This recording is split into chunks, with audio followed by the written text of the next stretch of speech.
11 park के अंदर मौजूद है जहाँ अरशद शरीफ साहब की कब्र है। मेरे साथ अतर काज़मी साहब मौजूद है। अस्सलाम वालेकुम सर। जी बादशाह। सबसे पहले सर कैसे हैं? मैं बिल्कुल कैसे। अच्छा सर, दुनिया न्यूज़ पे कामरान खान साहब ने इन्होंने कामरान शाहिद साहब ने एक रिपोर्ट छाई कि उसके अंदर उन्होंने बताया कि अरशद साहब की जो लाश है उसके ऊपर बहुत ज़्यादा तशद्दुद किया गया। लेकिन वॉइस ऑफ अमेरिका ने जब इसका फोरेंसिक करवाया तो उन्होंने कहा कि अरशद शरीफ की जो कीनिया की रिपोर्ट है उसके मुताबिक कोई तशद्दुद नहीं किया गया। आपके पास इस हवाले से क्या मालूमात? देखिए, to be honest first hand मालूमात तो हमारे पास नहीं है। उस तरह तो एक कीनिया की रिपोर्ट है, एक पाकिस्तान की रिपोर्ट है, और इसी वजह से अब मोअज़्ज़ज़ अदालत ने भी सुमोटो लिया है कि ये जो सारी चीज़ें इसके हवाले से तहकीकात और ये सामने आए कि आखिर अरशद शरीफ साहब के साथ हुआ क्या। इसमें बहुत सारे सवालात हैं कि वो किस तरीके से पाकिस्तान से गए, वहाँ पर उनके साथ क्या हुआ, दुबई में क्या मामलात हुए, और यही वजह है कि शहीद की वालदा फिर खुद पाकिस्तान की सबसे बड़ी अदालत में गई और जाके उन्होंने वहाँ पे ये रिक्वेस्ट की कि मैं यहाँ पे आई हूँ। और मैं किस लिए आई हूँ? मैं इसलिए आई हूँ कि जो मेरे बेटे के साथ हुआ वो किसी और के बेटे के साथ ना हो। तो अब सबकी नज़रें मेरे समेत, आप समेत, सबकी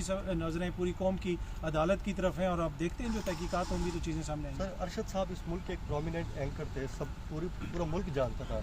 अगर उनको इंसाफ में इतना डिले हो रहा है तो मैं जिसकी कोई अप्रोच नहीं, कोई नहीं जानता, मुझे इस मुल्क में इंसाफ की क्या उम्मीद है? सर आप बताइए। देखिए, टू बी ऑनेस्ट सूरत जो भी है वो आपके सामने है, इंसाफ का जो निज़ाम है वो भी आपके सामने है।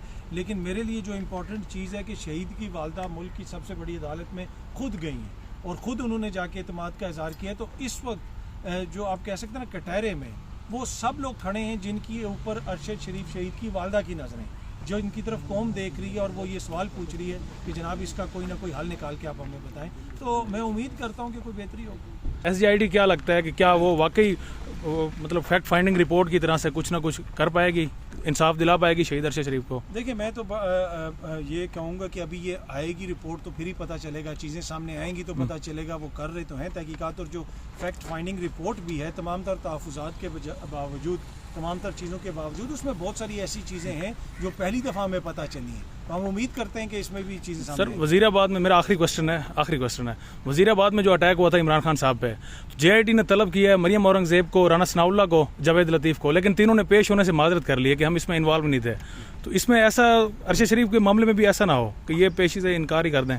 देखिए, ये तो अब JIT जिसको बुलाएगी तो पता चलेगा। और अब इसका कितना इख्तियार है, किस तरह वो बुला सकते हैं, नोटिस जारी कर सकते हैं। लेकिन इसमें एक जो फ़र्क है, इस पे जुडिशल ओवरसाइट है। मुल्क की सबसे बड़ी अदालत ने इस हवाले से सुमोटो लिया हुआ है। इसके एक हियरिंग हो चुकी है, दोबारा हियरिंग होगी जनवरी के महीने में, मुझे याद है। तो मेरे ख्याल में अदालत इन सारी चीज़ों के ऊपर नज़र रखेगी और हम उम्मीद करते हैं कि कोई बेहतरी हो।